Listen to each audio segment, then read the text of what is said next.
Birinchi savol. Davlat bayrog'idan qaysi joylarda foydalanish mumkin? A variant. Faqat hukumat binolarida.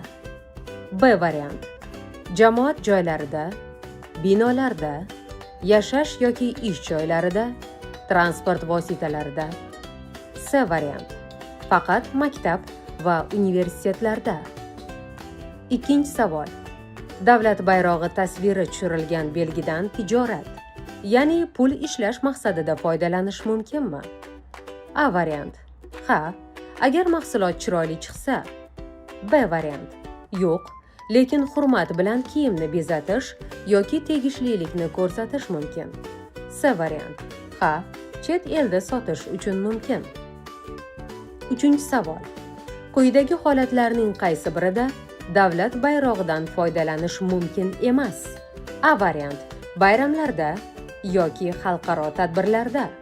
B variant. Davlat binosi ustida. C variant. Rangi o'chgan yoki yirtilgan holda. To'rtinchi savol.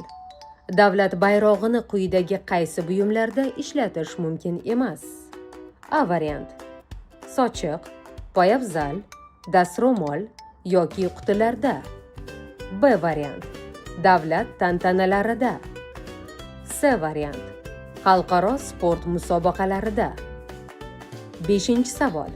Davlat bayrog'iga hurmatsiz munosabat deb nimalar hisoblanadi? A variant. Uni stol ustiga yoki oyoq ostiga to'shash. B variant. Uni devorga ilib qo'yish. C variant. Uni rasm darsida chizish. Oltinchi savol.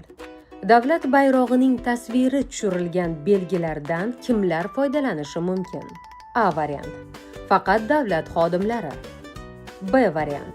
O'zbekiston Respublikasiga tegishli jismoniy va yuridik shaxslar xalqaro tadbirlarda.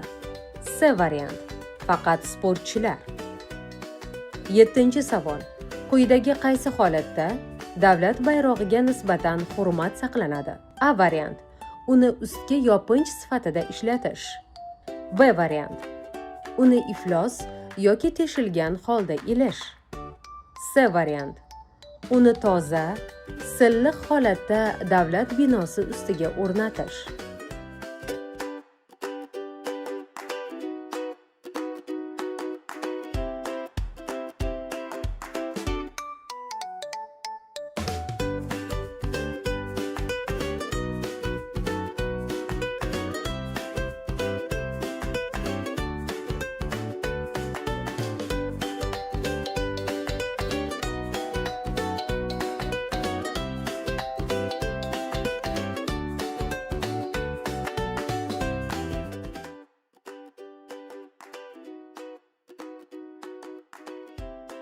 Davlat bayrog'idan qaysi joylarda foydalanish mumkin?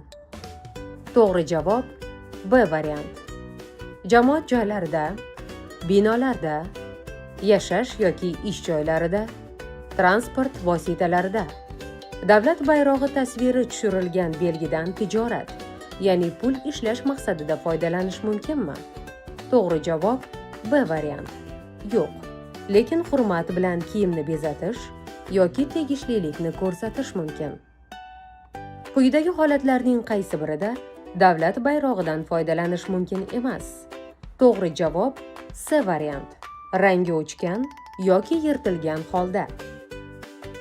Davlat bayrog'ini quyidagi qaysi buyumlarda ishlatish mumkin emas? To'g'ri javob A variant. Sochiq, poyabzal, dastro'mol yoki qutilarda. Davlat bayrog'iga hurmatsiz munosabat deb nimalar hisoblanadi? To'g'ri javob A variant. Uni stol ustiga yoki oyoq ostiga to'shash. Davlat bayrog'ining tasviri tushirilgan belgilardan kimlar foydalanishi mumkin? To'g'ri javob B variant. O'zbekiston Respublikasiga tegishli jismoniy va yuridik shaxslar xalqaro tadbirlarda. Quyidagi qaysi holatda davlat bayrog'iga nisbatan hurmat saqlanadi? To'g'ri javob C variant. Uni toza, silliq holatda davlat binosi ustiga o'rnatish.